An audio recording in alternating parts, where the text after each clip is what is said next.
I don't care who you are. Life is going to knock you down. Listen to me, many of you right now, life's got you up against the rope, and you got to do me a favor. Like, you can't give up. You can't give in. Pain is temporary. Pain is your friend. Pain is going to take you to the next level. When you going through pain, I know what you feeling. I know exactly, because I've been there. I've done that. But you got to work through it. And the reason why most of you are not successful is because every single time stuff not going your way, you give up, you quit, you let go, and people feel weakness. They feel it. You can feel when somebody's not committed, when they're not all in, when they're not dedicated. And there's another level you get to when you go all in. Winners win and losers lose. There are going to be times that you're going to be wondering, why should I keep showing up and working my business? Why should I keep at it? Why should I keep showing up to the conventions? Why should I keep picking up the phones and making the phone calls? Why should I keep fighting for my goals and fighting for my dreams? And what I want to remind you is that you got to show up for your life regardless of the circumstances. You got to show up in spite of the naysayers. You got to show up in spite of the conversation going on in your mind. You got to show up for your life, because if you don't, nobody else will. If you want unreasonable results in your life, you've got to be willing to be unreasonable. Part of being unreasonable, you don't judge according to appearances. Part of being unreasonable, you can see it because you believe it. You must have the faith to call forth those things that be not as though they were. You've got to decide, I deserve this, and I'm going to have it. You've got to say yes to your life. You've got to say yes. Yes to my dreams. Yes to me. Yes, I can make it. Yes, I can. Doesn't matter how many failures I've made. Doesn't matter how many mistakes I've endured. Doesn't matter about my defeats. Doesn't matter about what I've done. Yes, yes. I don't care about the fact I'm in a hole now. Doesn't matter about where I am.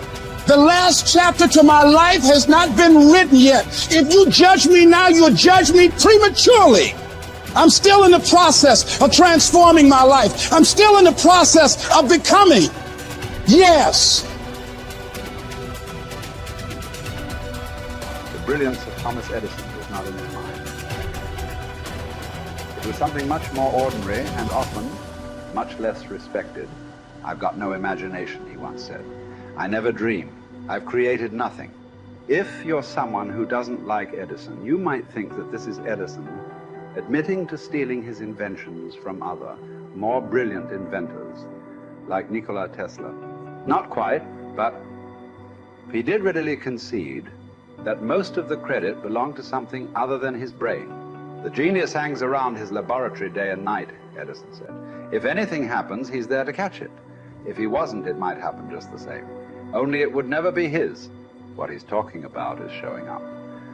The incredible, underrated power of clocking in every day, putting your ass in the seat, and the luck this seems to inevitably produce. Edison lived in his laboratory and never missed a day. Like Gehrig, even when he was sick, when he was tired, or when visited by tragedy or disaster. The modern conveniences we can trace to his lab then owe far more to his body than his brain, to the compounding power of consistency rather than sheer brilliance. It wasn't about inspiration. It was about getting to work, show up and try. Get on the treadmill, pick up the violin, script out some sequence, reach out to some clients, read some reports, lift a couple weights, jog 1 mile, cross one thing off the to-do list, chase down a lead. It doesn't matter what it is. All aspects of our life benefit from this circumscribed timetable. Just as long as you do something every day, that is the important thing. Show up. When you're tired, when you don't have to, even if you have an excuse, even if you're busy, even if you won't get recognized for it, even if it's been kicking your ass lately, once something is done, you can build on it. Once you get started, momentum can grow. When you show up, you can get lucky. Is this still hard? Yes. But the good news is that because it's hard, most people don't do it. They don't show up. They can't even do one tiny thing a day. So yes, you're alone out there on the track in the rain. You're the only one responding on Christmas. But having the lead is, by definition, a little lonely. This is also why it's quiet in the morning. You have the opportunities all to yourself. Don't worry about setting any records. Just report for duty. No excuses. And here's the irony. This is also a way to break records. Consistency is a superpower. Day to day, willpower is incredibly rare. Lowell Gettrig was a solid position player and a good hitter. But his success really was rooted in the fact that he didn't miss many days of work. It's quite likely that had he continued at his normal pace and not been stricken with owls, that he would have put up career numbers that surpassed Babe Ruth. Gettrig wasn't just able to show up despite injuries and fatigue. He also had to push through ennui, doubt, and just plain not feeling it. He had slumps like we all do, but he also understood what they meant. As a minor leaguer, he had struggled at the plate and thought about quitting. The Yankees' owner sent down a scout to walk Gehrig through the very basic math of a batting average. A good hitter hits 300, and hitting 350 is terrific. Hitting 400 is almost unheard of. What does that translate to? Missing on 6 tries out of 10. A hitter can also go days, weeks without touching the ball. That's what the scout told him. The most important thing a young ball player can learn is that he can't be good every day. You don't have to always be amazing. You do always have to show up. What matters is sticking around for the next at bat.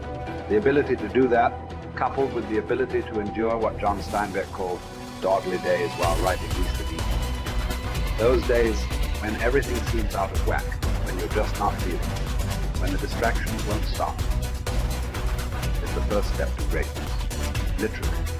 You cannot be great without the self-discipline to do that. One thing a day adds up. Each day adds up. But the numbers are only interesting if they accumulate in large quantities. You guys that are just getting started, you're not going to start right here. You're going to start down there, probably in another city, another town. I grew up in Lake Charles, Louisiana, no money, raised by a single mother. I was in debt at 25 years old. First thing that I had to do in my life was not learn a new skill. First thing I had to do to get my life moving in the right direction was self-development. It is vital. It was vital for me that I improved myself and I could start depending upon me. I had to show up every day with some rituals, some disciplines, and start getting myself to trust me, not trust others, but trust myself to do the right thing every day. One of the things that I started doing was beating the sun up every morning. I'm going to beat that sun up every morning so that I have the discipline and the control over my life. So I knew, hey, before that thing pops, I'm going to pop. I'm going to get out of bed, depend on myself, get up at the same time every day. And for me, that time, regardless of where I was beat that sun up. No matter where I am, I'm going to beat that thing up. So it gives me a sense of control over my own life. Second thing, I had to start cleaning up my life and my friends and my environment. When I was younger, between 15 and 25, I was doing crazy stuff in my life. Wasting my weekends. I had the saying, weekends are for the weak. I was drinking, fooling around with a bunch of bad things, bad people. At 25 years old, I cleaned it all up. Quit going to those places. Quit hanging out with people that did not have ethics and discipline in their life. I wanted to build something in my life. I wanted to become someone. And to do that, to become someone in the eyes of the world, just beating that sun up every morning gives me the sense of accomplishment that I did what I said I was going to do, that I woke up when I said I would wake up, and I start building respect for myself, start believing in myself so that I can go out into the world. And maybe today when I go into this meeting that I'm dressed for, they'll believe in me as much as I believe in me, and that'll show up in a contract, a deal, maybe even some money.